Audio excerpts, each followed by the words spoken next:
কই মাছের পাতুরি খেতে কিন্তু ভীষণ মজার। আশা করছি আজকের রেসিপিটি আপনাদের কাছে ভালো লাগবে। আসসালামু আলাইকুম এভরিওয়ান। কই মাছের পাতুরি রেসিপি বানানোর জন্য আমি এখানে লাউ শাক নিয়েছি।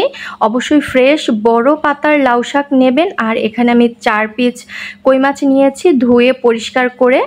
আর এখন অ্যাড করে দিচ্ছি কাঁচামরিচ বাটা আর সরিষা বাটা। পাতুরিতে কিন্তু কাঁচামরিচ আর সরিষা বাটা অবশ্যই ব্যবহার করবেন। তারপর একে একে জিরা বাটা, হলুদের গুঁড়া, লাল মরিচের গুঁড়া, আদা বাটা, রসুন বাটা সব মশলাগুলো দিয়ে আমি খুব ভালো মতো করে মেখে নিচ্ছি। যে কোনো মাছ দিয়ে কিন্তু একদম সেম প্রসেসে আপনি এভাবে পাতুরি বানাতে পারেন।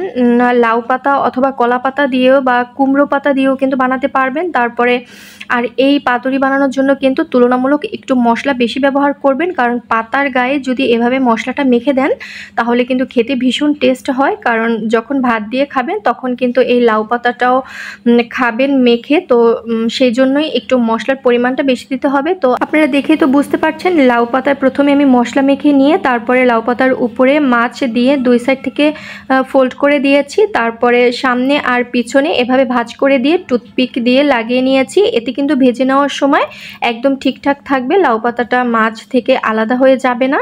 চাইলে কিন্তু এই পাতুরি আপনি শুধু পানির মধ্যে ভাপ দিয়েও রান্না করে নিতে পারবেন, আবার চাইলে তেল দিয়েও পারবেন। তো আমি তেল আর পানি দুইটাই মিশিয়ে নিয়েছি। 2-3 টেবিল চামচের মতো তেল দিয়েছি আর একদম অল্প পরিমাণে পানি দিয়ে লো আঁচে কিন্তু পাতুরিটা রান্না করে নিতে হবে।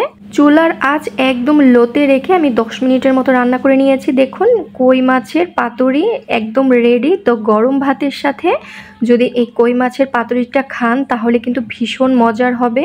কই মাছের এই পাতুরিটা খেতে কিন্তু ভীষণ টেস্ট হয়েছিল আর পরিবারের সবাইও কিন্তু অনেক পছন্দ করবে। একবার খেলে বারবার রিকোয়েস্ট করবে আবার বানিয়ে দেওয়ার জন্য। আশা করছি সিম্পল রেসিপিটি আপনাদের কাছে ভালো লেগেছে। সবাই ভালো থাকবেন। আল্লাহ হাফিজ।